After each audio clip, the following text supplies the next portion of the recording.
boys and girls, it's Miss Michele from the East Hampton Library, and today I'm going to share a book of poems with you. So did you know that every day is a good day to share poetry? But the month of April is known for National Poetry Month. So I'm going to share a book of poetry with you today, and the book is called Otto the Owl Who Loved Poetry. Otto is not like the other owls of the forest. You see, owls are supposed to roost in the howl of a tree, but Otto would rather read books. And owls are supposed to hunt in the dark of night, but Otto would rather make friends. Owls, of course, aren't really supposed to recite poetry, but when the other owls are roosting or hunting, Otto finds a secret spot and recites his favorite poems. Let us go then, you and I, when the evening is spread out against the sky. One snowy night, Otto's secret is discovered. The cold wind burns my face and blows its frosty pepper up my nose. Now when the other owls see Otto, they laugh and shout, "Look, it's Blotto! Here comes Blotto the bird!"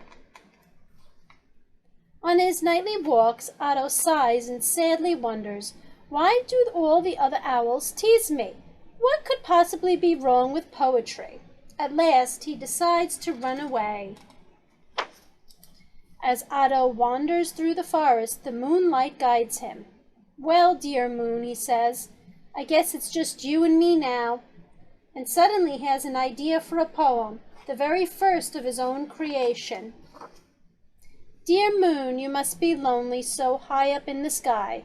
I'm sure your heart's so heavy sometimes you want to cry. But dear moon, please do not worry. I've a message here to send. I'm with you every evening, dear moon, you're my best friend." Otto is surprised to see dozens of tiny faces looking up at him.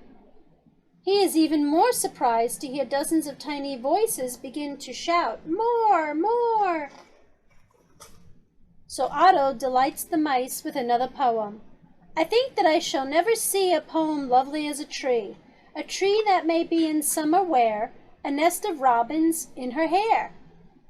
Otto now knows that poetry should be shared with more than just the moon and the stars.